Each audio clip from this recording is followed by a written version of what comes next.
আজকে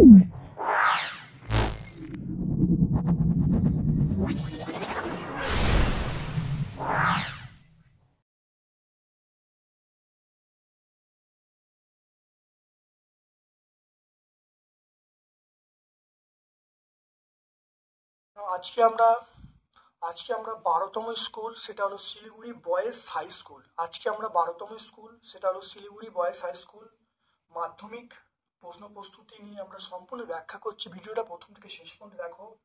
প্লেলিস্টে বিভিন্ন ধরনের ভিডিও দেওয়া আছে, তোমরা দেখো, অবশ্যই তোমরা উপকৃত হবে, পরীক্ষা ভালো মার্কস পাবে। চলে এসো আজকে ওই শিলিগুড়ি বয়েজ হাই স্কুলে প্রথম প্রশ্নে দেখে নাও।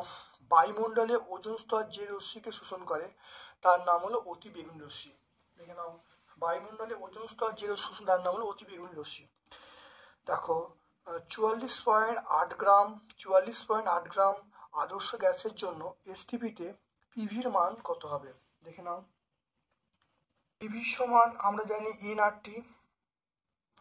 এন মানে আমরা বলবো সেটা হলো 44.8 বাই 22.4। এটা ভাগ করলে কত হবে? এন এর মান 2 হবে, যেটা দেয়া থাকবে সেই মানটা বাই এসটিপিতে মানটা। তাহলে যেটা এখানে দেখো দেয়া আছে, দেখো 44.8 দেওয়া আছে, তাহলে 44.8 বাই 22.4 করলে 2 হবে। তাহলে পিভি সমান আমরা বলবো এন এর জায়গায় 2 বসাবো, তাহলে 2RT। তাহলে আমরা কোনটা পাবো? তাহলে অ্যান্সার হবে 2RT। এখানে আমরা কি বলবো? অপশান এ বলবো। দেখে নাও CO2, দেখে নাও CO2 এর আণবিক ভর যদি 44 হয়, তাহলে বাষ্প ঘনত্ব আমরা জানি M সমান 2D। দেখো 1.3, দেখে নাও সমান 2D, তাহলে D সমান আমরা বলবো M/2। তাহলে 44কে 2 দিয়ে ভাগ করবে, ভাগ করলে কত হবে? 22 হবে। তাহলে অ্যান্সার কি হবে? অ্যান্সার আমরা 22 বলবো, অপশন বি বলবো। দন্ত চিকিৎসায় অবতল দর্পণ ব্যবহার করা হয়। ABCD এর প্রতিসরাঙ্ক বলা আছে 1.5, 1.4, 2.5 আর 1.3। বলা আছে কোন মাধ্যমে আলোর বেগ সবচেয়ে বেশি? মনে রাখবে প্রতিসরাঙ্কের সঙ্গে আলোর কি সম্পর্ক? দেখে নাও, প্রতিসরাঙ্কের সঙ্গে আলোর ব্যস্ত সম্পর্ক, অর্থাৎ যার প্রতিসরাঙ্ক কম তার আলোর বেগ বেশি। তাহলে ভালো করে দেখে নাও প্রতিসরাঙ্ক কম কার। দেখো প্রতিসরাঙ্ক কম, দেখো 1.5, 1.4, 2.1, 1.3। তাহলে এটা 1 সবচেয়ে কম, তাহলে 1.3 মাধ্যমে আলোর বেগ বেশি হবে। তাহলে অ্যান্সার হবে অপশান ডি, আমরা বলবো অপশান ডি।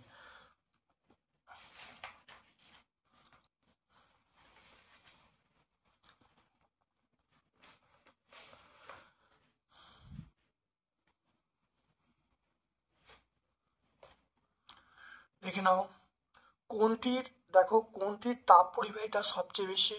এটা আমরা বলবো হিরের মধ্যে তাপ পরিবাহিতা সবচেয়ে বেশি। মনে রাখবে হিরে হলো সবচেয়ে বেশি তাপ পরিবহন করতে পারে। বিওটি হলো তড়িৎ শক্তির একক, তাহলে আমরা এখানে তড়িৎ শক্তি বলবো। রোধাঙ্কের একক আমরা বলবো ওহম মিটার, তেজস্ক্রিয়তা একটি আমরা বলবো নিউক্লিয় ঘটনা, তেজস্ক্রিয়তা একটি নিউক্লিয় ঘটনা। ক্ষার ধাতু হলো আমরা লিথিয়াম বলবো। ক্ষার ধাতু আমরা কি বলবো? এটা হলো লিথিয়াম বলবো। সমযোজী উদ্বায়ী যৌগ সেটা ন্যাপথলিন বলবো। ন্যাপথলিন উপে যাবে, মানে প্রত্যেকেই দেখো সমযোজী যৌগ, তাহলে প্রত্যেকেই সমযোজী যৌগ, কিন্তু ন্যাপথলিন হলো আমরা উদ্বায়ী একটা পদার্থ। অ্যালুমিনিয়াম ধাতু প্রস্তুতিতে ক্যাথোড রূপে আমরা কি ব্যবহার করব? আমরা গ্রাফাইট ব্যবহার করব। ফোয়ারার পরীক্ষা কি প্রমাণ হয়? অ্যামোনিয়ার জলীয় দ্রবণ তীব্র ক্ষারধর্মী এবং জলে দ্রবীভূত। এখানে যে অপশান দেওয়া আছে, আমি অপশান এ বলবো। তারপর দেখে নাও কোন আয়নের উপস্থিতিতে লোহার মরচে দ্রুত পড়ে? মনে রাখবে সিএল মাইনাসের জন্য আয়ন মানে অত্যন্ত দ্রুত পড়ে। তাহলে কোনটার কার্যকারী গ্রুপ? অ্যাসিটোন হলো সিও, আমরা অপশান বি বলবো। বায়োগ্যাস প্ল্যান্টে কোন পদ্ধতিতে বায়োগ্যাস উৎপন্ন হয়? তাহলে পদ্ধতির নাম হলো, দেখো, জৈব মিথেন উৎপাদন। তাহলে আমরা অ্যান্সার বলবো জৈব মিথেন উৎপাদন। তাহলে এটা লিখবো জৈব মিথেন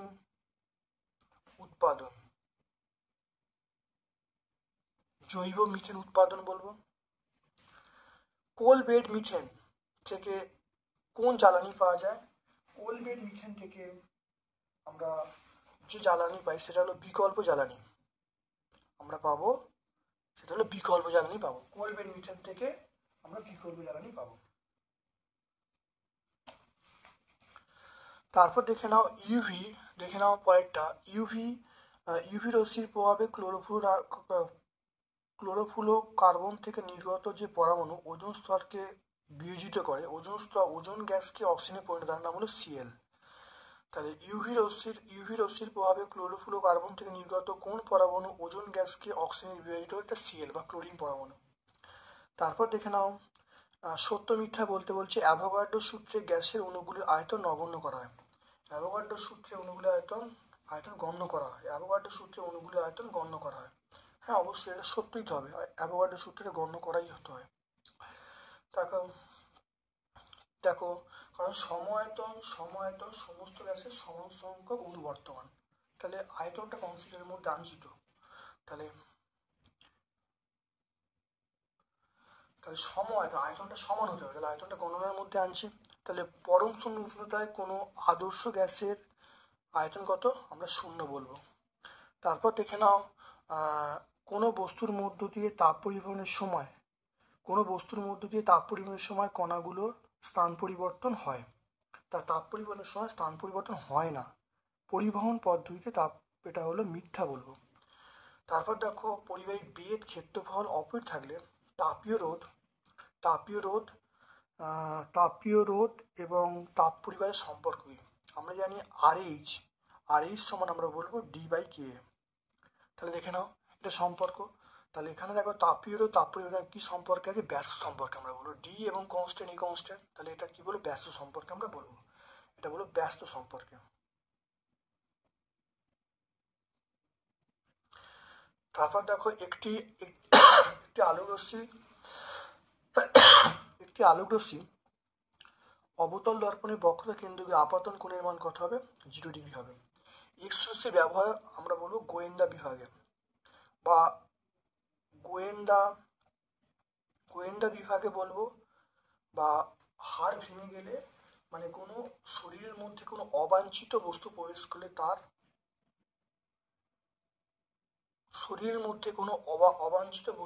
করলে তার শনাক্তকরণে। এমন একটি যন্ত্রের নাম বলো যেখানে তড়িৎ শক্তি যান্ত্রিক রূপান্তরিত হয়, এটা আমরা বলবো মোটর বলবো। মোটরের ক্ষেত্রে তড়িৎ শক্তি যান্ত্রিক রূপান্তরিত হয়। তারপর দেখো শ্রেণী সমবায়ে দুটো রোধ আছে, তুল্যাঙ্ক রোধ কত হয়, প্লেন যোগ করে দাও, 2 আর 1 যোগ করে দিলে তাহলে RS সমান আমরা বলবো RS সিরিজ রেজিস্ট্যান্স 2 + 1 করলে আমরা কত বলবো, 3 ওহম বলবো। তারপর দেখো সবচেয়ে হালকা তেজস্ক্রিয় আইসোটোপ ট্রিটিয়াম বলবে। এটা আমরা নামটা কি বলবো, এটা বলবো ট্রিটিয়াম।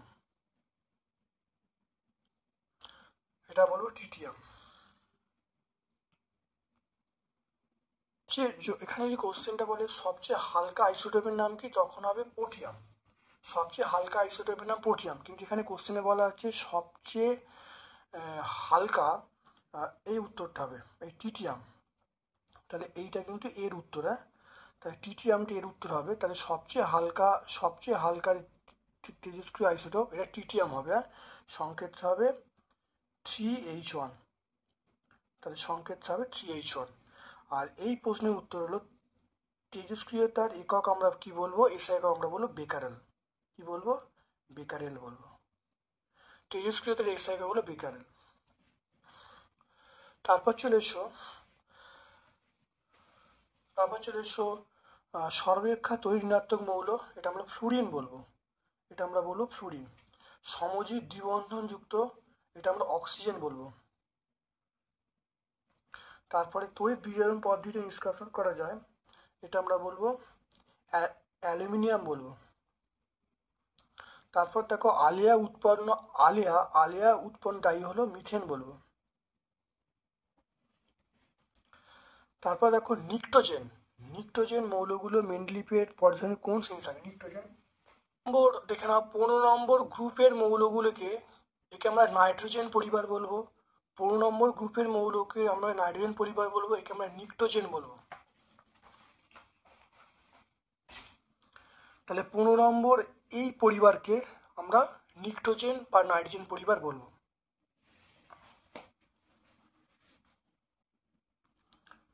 তাহলে 15 নম্বর গ্রুপ বলবে।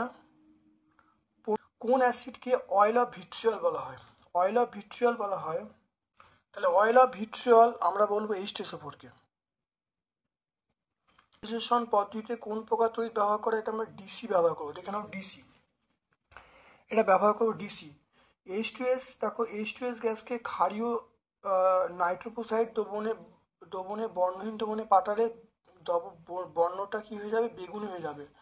H2S গ্যাসকে ক্ষারীয় নাইট্রোপোসাইড দ্রবণের মধ্যে চালনা করলে দ্রবণের বর্ণ বেগুনি হবে। অলিয়ামের সংকেত হলো আমরা বলবো H2S2O7।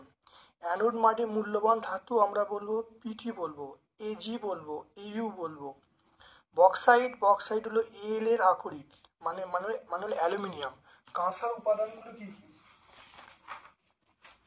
কাঁসার উপাদান দেখে নাও CuSN, তাহলে কাঁসার উপাদান আমরা বলবো CuSN। কোন মৌলে ক্যাটিনেশন বেশি, এটা আমরা কার্বনের বলবো, কার্বনে ক্যাটিনেশন বেশি। তারপর দেখে নাও স্থিতিশীল উন্নয়নের সংজ্ঞা দিতে বলছে, এর জন্য কি প্রয়োজন, তাহলে দেখে নাও কাকে বলে হয়ে যাবে। আর লক্ষ্য ভবিষ্যৎ প্রজন্মের চাহিদা মেটানো, আর ভবিষ্যৎ বর্তমানের মধ্যে পরিবেশ অর্থনৈতিক সমাজের উন্নতি ঘটানো। এটা 5 নম্বর পেজে। তোমরা যদি ছায়া প্রকাশনী পড়ো 6 নম্বর পেজে, আর ভট্টাচার্য ব্রাদার্সের, তাহলে এটা 5 নম্বর পেজে। ভট্টাচার্য ব্রাদার্সের 5 নম্বর পেজে, আর ছায়া প্রকাশনী 6 নম্বর পেজে তোমরা পাবে। লেখচিত্র সহ বয়েল সূত্র বিবৃত করতে বলছে।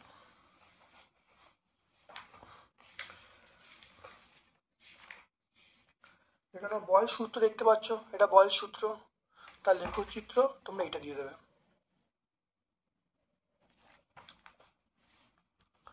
তারপর দেখে নাও -3°C তাপমাত্রায় কিছু পরিমাণ গ্যাসের আয়তন বলা আছে 750 সিসি। গ্যাসটিকে সমান চাপে উত্তপ্ত করলে আয়তন 1 লিটার হলো, তাহলে গ্যাসটার চরম উষ্ণতা বা অন্তিম উষ্ণতা কত? এর মান বলা আছে 273 -3, এটা আমরা বলবো 270 কেলভিন। V1 এর মান বলা আছে 750 সিসি। V2 মান 1 লিটার মানে আমরা বলবো 1000 সিসি। আর T2 মান এটা চাইছে, তাহলে আমরা কি বলবো, চাপটা স্থির, চাপ যদি স্থির থাকে তাহলে আমরা বলবো V1/T1 সমান আমরা বলবো V2/T2। তাহলে V1 এর মান আমরা বলবো 750, T1 এর মান আমরা বলবো 270, V2 র মান 1000 বলবো, আর T2 মান দেখো 12 হচ্ছে। তাহলে T2 মান দেখো পেয়ে যাবো, তাহলে 1000 ইন্টু 270 বাই আমরা কত বলবো 750 বলবো, যেটা আসবে 360 আসবে, 360। তাহলে আমরা কত পাবো 360। তাহলে আমরা এখানে দেখো লিখছি, তাহলে অন্তিম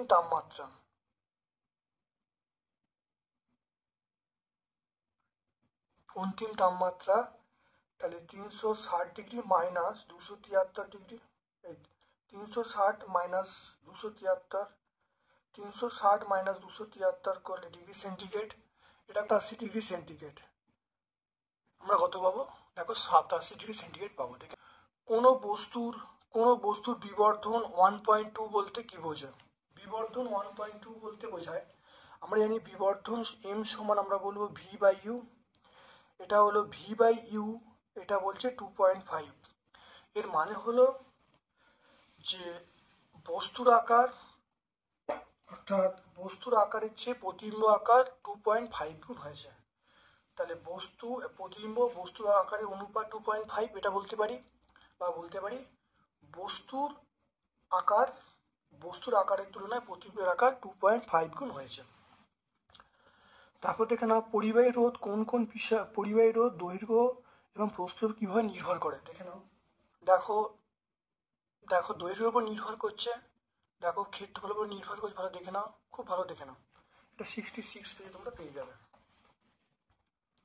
ফ্লেমিংয়ের বামস্ত নিয়ম দেখে নাও, ফ্লেমিংয়ের বামস্ত নিয়ম খুব ভালো দেখে নাও, এটা হলো ফ্লেমিংয়ের বামস্ত নিয়ম, খুব ভালো দেখে নাও।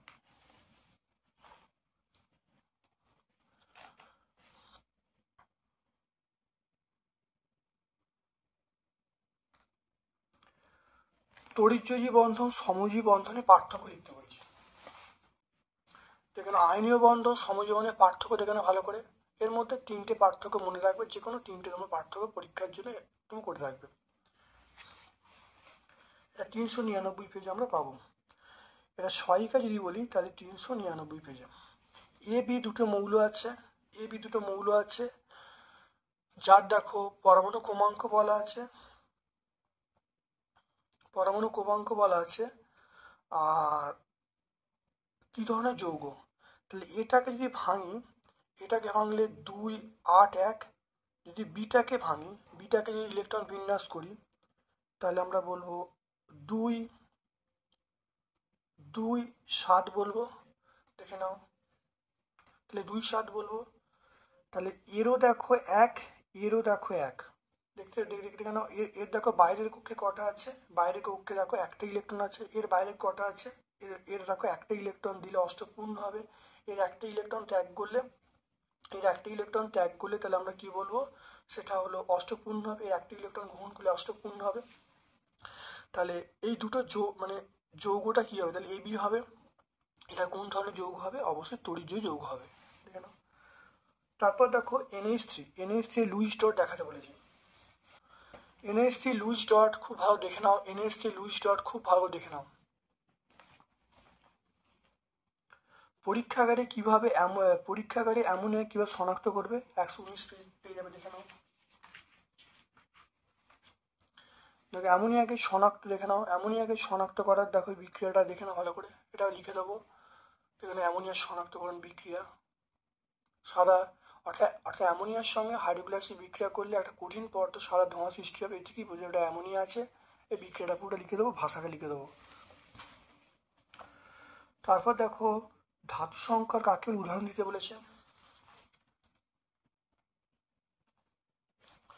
দেখে নাও, ধাতু সংকর বলতে 2 বা ততোধিক ধাতুর সমসত্ব অসমসত্ব মিশ্রণকে আমরা ধাতু সংকর বলবো।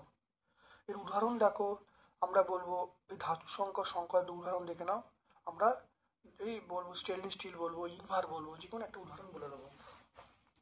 তারপর দেখে নাও সমীকরণের থার্মিট পদ্ধতির মূলনীতি বলতে বলছে।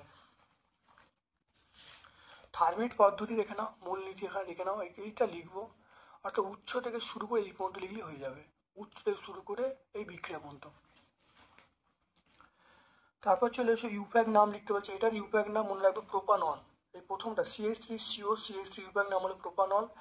আর CH3CH ডবল বন্ড CH2 এর নাম হলো প্রোপিন। কোন শর্তে ইথিলিন H2 এর সঙ্গে বিক্রিয়া করে, দেখে নাও। উত্তরটা আমরা কি বলবো দেখে নাও। আমরা বলবো পিটি। দেখো সাধারণ তাপমাত্রায় পিটি বা পিডি এই অনুঘটক উপস্থিতিতে। তাহলে আমরা এই সাধারণ তাপমাত্রা বলবো, পিটি/পিডি অনুঘটক উপস্থিতিতে বলবো। এটা আমরা 144 পেজে পেয়ে যাব। আর এই বিক্রিয়াটা লিখতে বলছে, এই বিক্রিয়াটা তোমরা লিখে দেবে। তারপর দেখো 4.1 প্রমাণ করো পিভি সমান NRT। এটা প্রত্যেকটা পেজে আছে, পরীক্ষার জন্য অত্যন্ত ইম্পর্টেন্ট। আগে অনেকবার বলেছি, আর নতুন করে এটা বলছি না।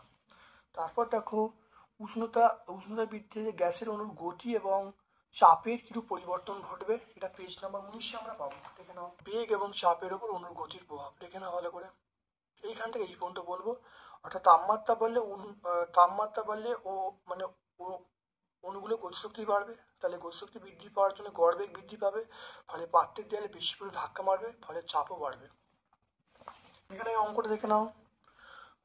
200 গ্রাম HGO-কে উত্তপ্ত করে যে পরিমাণ অক্সিজেন পাওয়া যায়, সেই পরিমাণ অক্সিজেন কত পরিমাণ KClO3-কে বিচারিত করতে পারবে।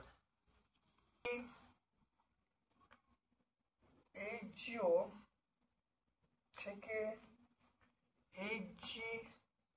Hg+O2 তৈরি হচ্ছে। এটা 2 দেবো, এখানে 2 দিলুম। এটা 2 Hg মানে যেটা 200 হবে, এটা 200। অক্সিজেন মানে আমরা বলবো 16। তাহলে এটা করলে কত হবে, 432 গ্রাম। এটা মানে আমরা কত পারবো, এটা হলো 32 গ্রাম। 432 গ্রাম HgO-কে উত্তপ্ত করে অক্সিজেন পাওয়া যায় 32 গ্রাম।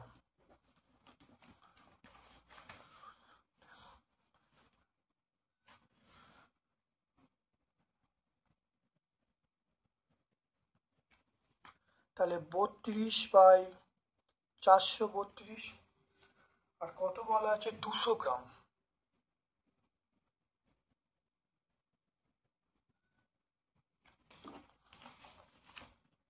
তাহলে 32 × 200/432, 8 দিয়ে কাটলে 4 8 32, 8 দিয়ে কাটলে এটা 54 হবে, 2 দিয়ে কাটলে এটা 2 দিয়ে কাটলে 27, তাহলে 400/27 সেটা 14.81 গ্রাম, 14.81 গ্রাম হয়ে গেল। এরপর দেখে নাও 2KClO3, এটাকে উত্তপ্ত করছি, উত্তপ্ত করলে 2KCl প্লাস 3O2, এটা দেখে নাও 2, এটা 39, এটা 35.5, এটা 3 × 16, এটা করলে 245, এটা দেখো 3 × 32 মানে 96 গ্রাম।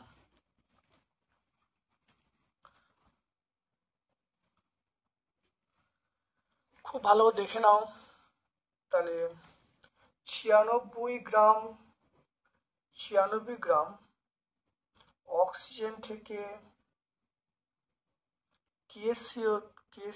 অক্সিজেন থেকে গ্রাম KClO3, অক্সিজেন 235 গ্রাম KClO3 থেকে 1 গ্রাম অক্সিজেন পাওয়া যায় 245/96, আর এখানে কত বলা আছে সেটা হলো 14.81, তাহলে 14.81 245 × 14.81/96,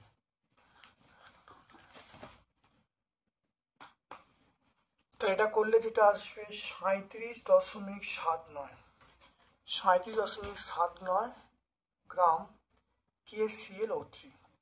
দেখে নাও এটা, তাহলে 432 গ্রাম HgO 432 গ্রাম HgO উত্তপ্ত করে O2 পাওয়া যায় কত, সেটা 32 গ্রাম, আর একে কত আর 200 কত করে দেখো যেটা আসছে এটা।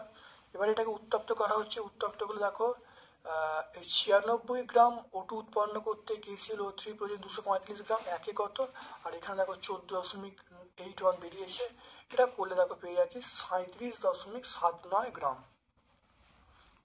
ক্যালসিয়াম ফসফেটে, এটা হলো ক্যালসিয়াম ফসফেটে তাহলে মোলার ভর কত 310 পেয়ে গেলাম। তাহলে ক্যালসিয়াম ফসফেটে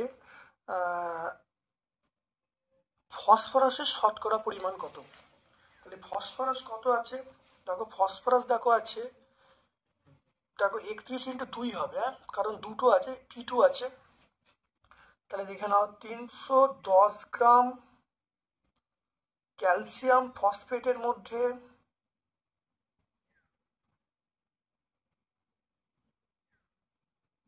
ক্যালসিয়াম ফসফেটে ফসফরাস আছে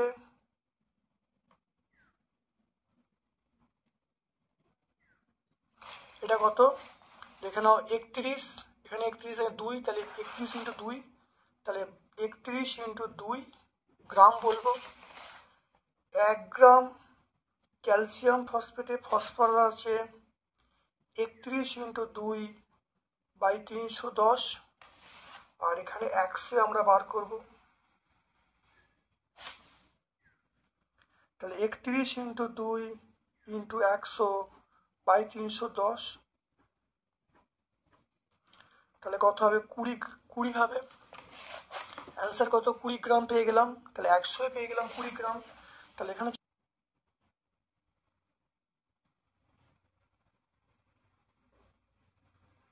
ক্যালসিয়াম ফসফেটে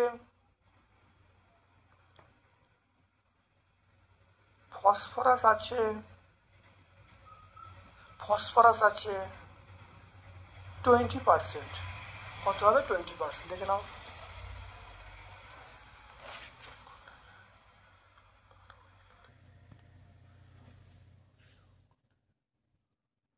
দেখে নাও ভালো করে।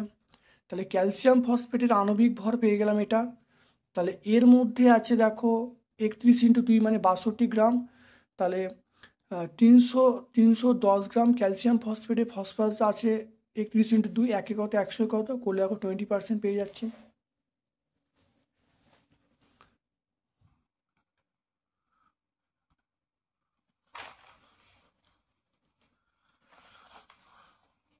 তারপর দেখো স্থির চাপে গ্যাসের আয়তন প্রসারণ গুণাঙ্ক কত, এর মান কত? স্থির চাপে গ্যাসের আয়তন প্রসারণ গুণাঙ্ক কাকে বলে, এর মান কত? আয়তন গুণাঙ্ক খুব ভালো করে দেখে নাও। গ্যাসের আয়তন সংখ্যা পেয়ে যাবে, আর মানটা দেখো পেয়ে যাবে 1/273 পার ডিগ্রি সি। তাপ পরিবাহিতাঙ্ক কাকে বলে, এর একক লিখতে বলছে। দেখো তাপ পরিবাহিতাঙ্ক কাকে বলে দেখে নাও, সংজ্ঞাটা একক দেখে নাও, watt metre inverse kelvin inverse.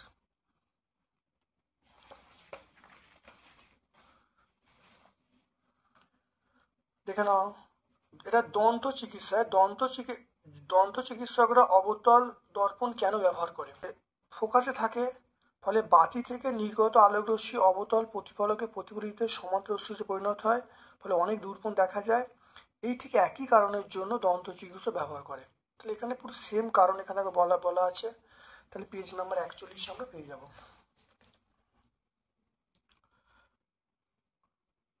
এবার দেখো দীর্ঘদৃষ্টি ডাক্তাররা কোন ধরনের লেন্স ব্যবহার করে, এটা আমরা বলবো। দীর্ঘদৃষ্টির জন্য দেখে নাও, এটা উত্তল লেন্স। দেখো দীর্ঘদৃষ্টির জন্য আমরা কি বলবো, উত্তল লেন্স ব্যবহার করবো।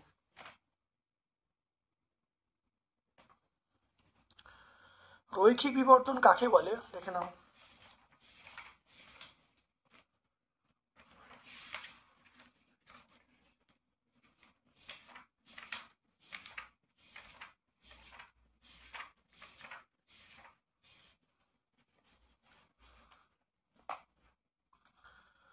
লেন্স যদি বলি, লেন্সের প্রধান অক্ষের ওপর লম্বভাবে অবস্থিত বস্তুর প্রতিবিম্ব উচ্চতা এবং বস্তুর উচ্চতার অনুপাতকে আমরা রৈখিক বিবর্ধন বলবো। তারপর দেখো 4.5 বস্তুর দৈর্ঘ্য বলা আছে। বস্তুর দৈর্ঘ্য 5 মিটার। বস্তুর দেখে নাও, বস্তুর সামনে 2 সেন্টিমিটার দূরে 10 সেমি দৈর্ঘ্যের প্রতিবিম্ব পাওয়া যাচ্ছে। তাহলে বিবর্ধন কত হবে, প্রতিবিম্ব দূরত্ব কত হবে? রৈখিক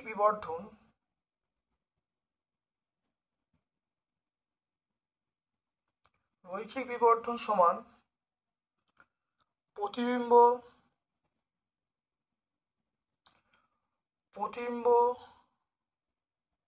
দূরত্ব বাই বস্তু দূরত্ব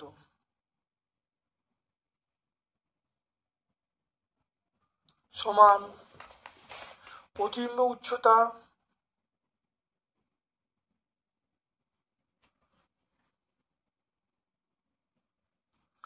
প্রতিবিম্ব দৈর্ঘ্য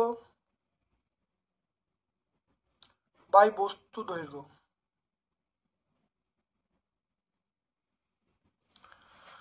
তাহলে দেখে নাও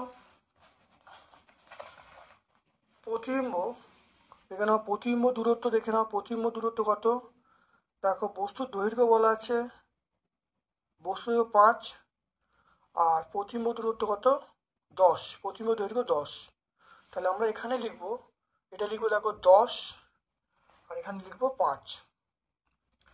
এরপর দেখো কত দূরে, দেখো 2 সেন্টিমিটার দূরে বস্তু রাখা আছে, তাহলে এইটা আমরা বলবে 2 বলবে, আর এইটা আমার বার হবে, এটাকে আমি ভি ধরে নিচ্ছি, তাহলে ভি এর মানটা বার হবে।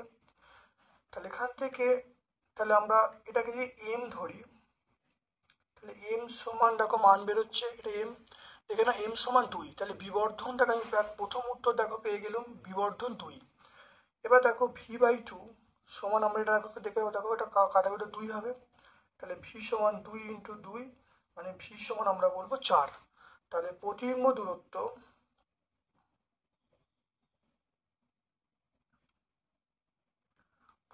দূরত্ব আমরা বলবো 4 সেন্টিমিটার, প্রতিবিম্ব দূরত্ব পেলাম 4 সেন্টিমিটার। এবার দেখো বিবর্ধন মানে এম, দেখো এখান থেকে এইটা থেকে আসছি 10/5, 10/5 মানে 2, অ্যান্সার হয়ে গেল।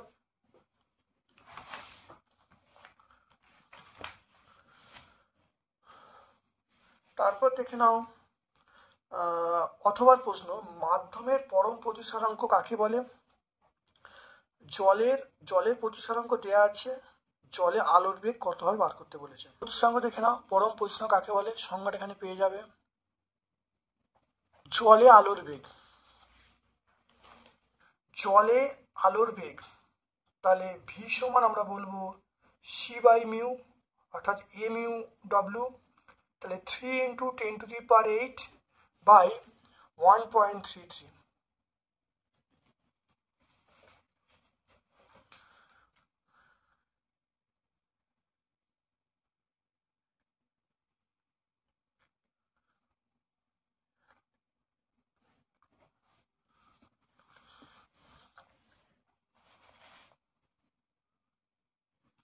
তাহলে জলে আলোর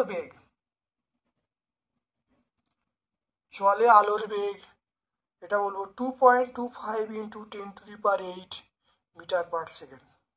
জলে আলোর বেগ হলো 2.25 × 10⁸ মিটার পার সেকেন্ড আমরা বলবো। তড়িৎ প্রবাহ ফল সংক্রান্ত জুলের সূত্র, এটা আমরা 71 পেজে পাবো, দুয়ারি গাঙ্গুলি মাইতি। তারপর দেখো, এটা আর বলছি না, এটা তোমরা অনেকবার হয়েছে, গাণিতিক সমীকরণ সহ বা গাণিতিক রূপ সহ কুলম্বের সূত্র লিখতে বলছে।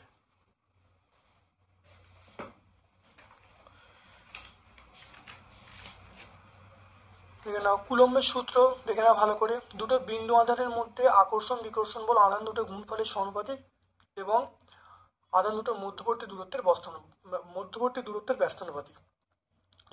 ধরে নাও দুটো আধান Q1 ও Q2 আছে, যাদের মধ্যে দূরত্ব r এবং মানে বলটা হলো F, তাহলে আমরা বলতে পারি F proportional Q1 Q2, F proportional 1/r², তাহলে আমরা বলবো F proportional Q1 Q2 r², তাহলে এটা করলে হবে F সমান K Q1 Q2/r²। তারপর দেখো 4.7 এর অঙ্কটা দেখে নাও, 4.7 দেখে নাও, এ এবং বি এর তুল্যরোধ বার করতে, দেখে নাও।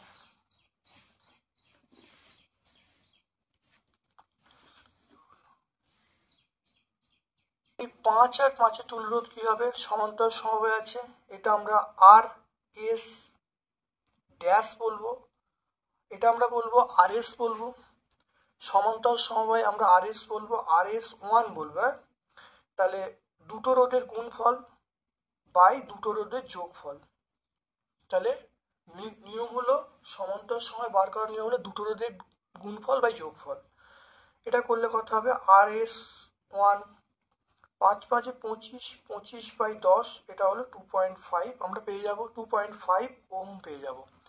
এইটা দেখে নাও কি করে হবে, খুব ভালো দেখে নাও, এটা আমরা RS2 বলবো, তাহলে দুটো রোধের গুণফল 6 × 4, দুটো রোধের যোগফল 6 + 4, এটা করলে কত হবে 24/10, 24/10 মানে আমরা বলবো 2.4 ওহম।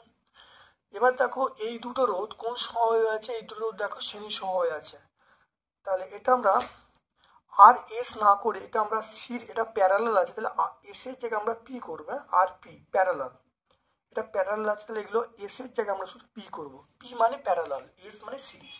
তাহলে আমরা যখন তাহলে এই দুটো প্যারালাল, তাহলে এবার দেখো, তাহলে আমরা এখান থেকে চলে আসবো, দেখে নাও, তাহলে সিরিজ রেজিস্ট্যান্স মানে তুল্য রোধ, মোট তুল্য রোধ, মোট তুলো এই দুটো তাহলে শ্রেণী সম হয়ে আছে। তাহলে এইটার এইটা দেখো এইটা যা বেরোলো তাহলে শ্রেণী সম হয়ে আছে। তাহলে সেখানে আমরা RS বলবো, RS সমান আমরা কি বলবো, এই দুটো যোগ হবে। তাহলে 2.5 প্লাস 2.4 এটা করলে কত হবে, আমরা বলবো 4.9 ওহম। আমরা কত পাবো, 4.9 ওহম পাবো। এটা অ্যান্সার পেয়ে যাবো।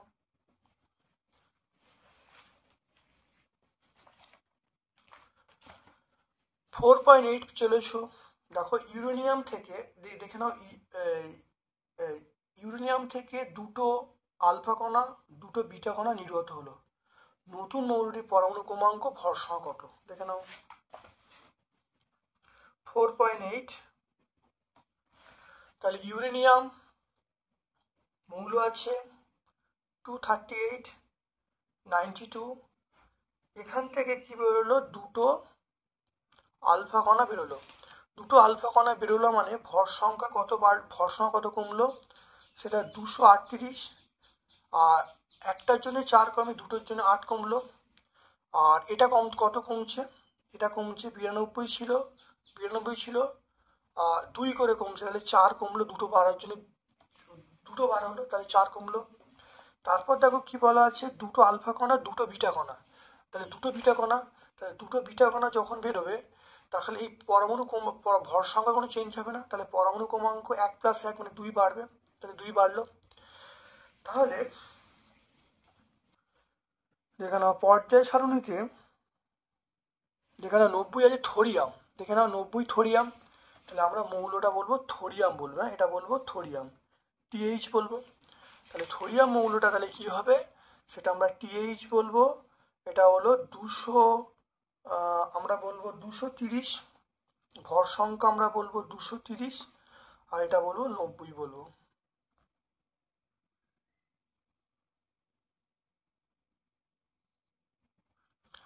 তাহলে ভর সংখ্যা 230 হবে আর পরমাণু ক্রমাঙ্ক 90 হবে। তেজস্ক্রিয়তার ব্যবহার বলতে বলছে, দেখে নাও।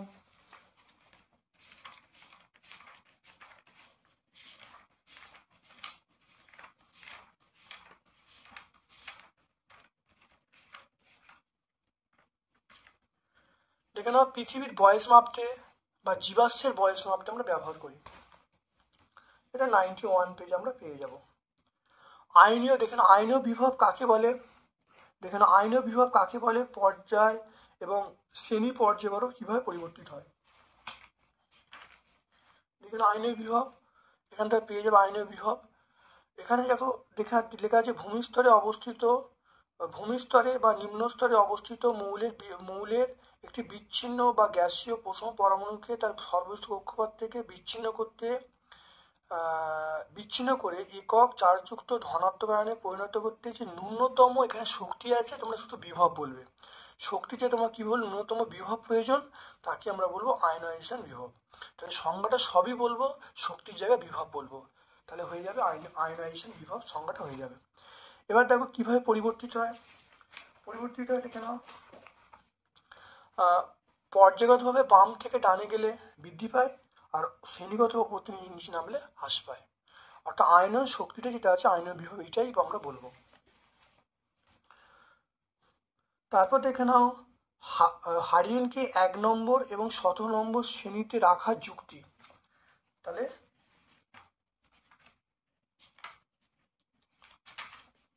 দেখে নাও 1 নম্বর শ্রেণীতে কেন রাখা হয়েছে, এটা দেখো সাদৃশ্য আছে। 1 নম্বর শ্রেণী রাখা দেখো সাদৃশ্য এবং বৈসাদৃশ্য, আর 17 নম্বর শ্রেণী রাখার জন্য সাদৃশ্য বৈসাদৃশ্য। আমরা এই পয়েন্টগুলো কিন্তু বলে দেবো, এই পয়েন্টগুলো বলে দিলেই কিন্তু উত্তর চলে আসবে। তারপর দেখো চলে আসছি, সেটা হলো ধাতু এবং তড়িৎ বিশ্লেষ্য পদার্থের দেখে নাও ধাতু এবং তড়িৎ বিশ্লেষ্য পদার্থের তুলনা করতে বলছেন। দেখে নাও ধাতু এবং তড়িৎ বিশ্লেষ্য পদার্থের তুলনা, দেখে নাও ধাতু এবং তড়িৎ বিশ্লেষ্য।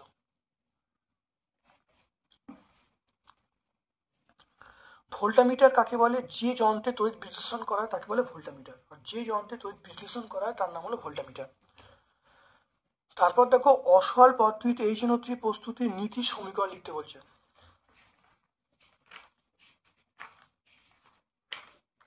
এখানে অসওয়াল পদ্ধতি,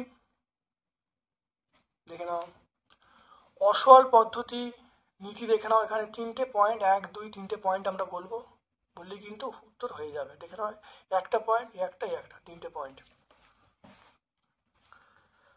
তারপর দেখো C2H6কে সম্পৃক্ত হাইড্রোকার্বন বলা হয় এবং C2H4কে অসম্পৃক্ত হাইড্রোকার্বন বলা হয়। এটা আগের পেজে আমরা করলাম, আগের পেজে ব্যাখ্যা করেছি, তোমরা ছায়া প্রকাশনী অর্থাৎ দুয়ারি গাঙ্গুলি মাইতি 139 পেজে পেয়ে যাবে। তারপর দেখো ইথিলিন দেখে নাও কিভাবে রূপান্তর করবে। দেখো ইথিলিন থেকে আমরা এটা দেখে নাও কিভাবে রূপান্তর করবেন। দেখে নাও আমরা এই বিক্রিয়াটাকে বলে দেবো। ইথিলিনকে ব্রোমিন জলের মধ্যে পাঠালে তাহলে যেটা উৎপন্ন হবে সেটা হলো